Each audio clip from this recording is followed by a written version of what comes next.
Hold on to your hats, because we're diving into the whirlwind of ideas and statements from former President Donald Trump that have left the nation scratching its head, sparking debates, and sometimes even reshaping the political landscape. Trump has a knack for throwing out bold, often controversial proposals and sticking with them until they either gain traction or fizzle out.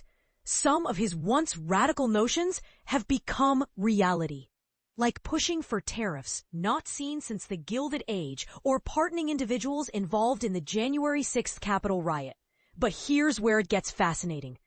Not all of his ideas stick, and some leave us wondering what he'll say next. Let's break down some of his most jaw-dropping recent statements and see where they stand today. 50-year mortgages, a game changer or a head-scratcher? Trump floated the idea of 50-year mortgages, comparing it to FDR's 30-year model, suggesting it could ease housing affordability. While his supporters, like Bill Pulte, called it revolutionary, economists and even some Republicans were quick to criticize. Lower monthly payments? Yes, but building home equity would take decades longer. After facing backlash, Trump tried to downplay it. But the White House insists his team is still exploring it. And this is the part most people miss. Could this idea actually help first-time homebuyers? Or is it just another pie-in-the-sky proposal?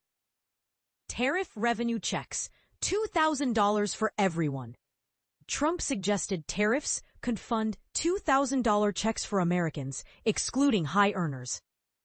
Experts were quick to point out that tariffs are already costing consumers more, and the math just doesn't add up. Even Treasury Secretary Scott Bessent seemed skeptical. Yet the White House remains committed. But here's the controversial part. If tariffs are already hurting consumers, is this proposal a genuine effort to help or a political stunt? What do you think? Air traffic controller bonuses, a generous gesture, or an empty promise? Trump proposed 10,000 bonuses for air traffic controllers who worked without pay during the government shutdown. When asked how he'd fund it, his response was, "I don't know." Bold, right? While the idea sounds noble, it's currently in limbo. Is this a genuine effort to reward hard work, or just another unfunded promise? Death penalty in D.C., a faded dream? Trump pushed for reinstating the death penalty in Washington, D.C., despite the city's long-standing opposition. The D.C. Council repealed it in 1981, and voters rejected its return in 1992. Most crimes in D.C. aren't federal offenses, making this proposal largely symbolic. It's since faded away, but it raises a bigger question. Should federal authorities override local decisions on such sensitive issues? A U.S. sovereign wealth fund, national security, or overreach? Trump ordered the creation of a sovereign wealth fund, typically funded by oil surpluses in countries like Saudi Arabia. The problem? The U.S. runs massive deficits. Instead, the government has invested in companies like U.S. Steel and Intel, citing national security. Is this a clever workaround or a risky expansion of government power? NFL kickoff rules. Romanticizing the past? Trump hates the NFL's safer kickoff rules, calling them unromantic and demeaning. While he's vocal about it, even he admits the NFL won't change. But here's the debate. Is prioritizing player safety killing the game's essence, or is it a necessary evolution?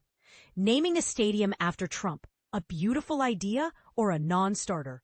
Trump suggested naming the Washington Commanders' new stadium after himself and even pushed for the team to revert to the Redskins name, despite its controversial history. The team hasn't endorsed either idea. Is this a harmless suggestion or a tone-deaf move? Suspending habeas corpus, a step too far? The Trump administration briefly considered suspending habeas corpus to speed up deportations.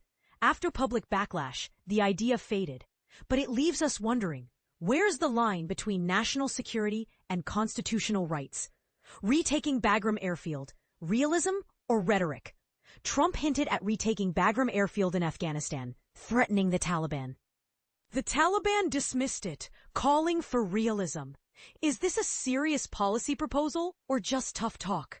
Arrests for sinister UN behavior, overreaction or justified? Trump demanded arrests for sabotage during his UN visit, including an escalator malfunction. Investigations found no foul play, but Trump insisted on arrests. Is this a case of overreaction or a justified response to perceived threats? Trump's ideas are nothing if not thought-provoking. Some reshape policy, while others fade into obscurity. But one thing's for sure, they always spark debate. What's your take on these proposals? Are they visionary, misguided, or somewhere in between? Let's hear it in the comments.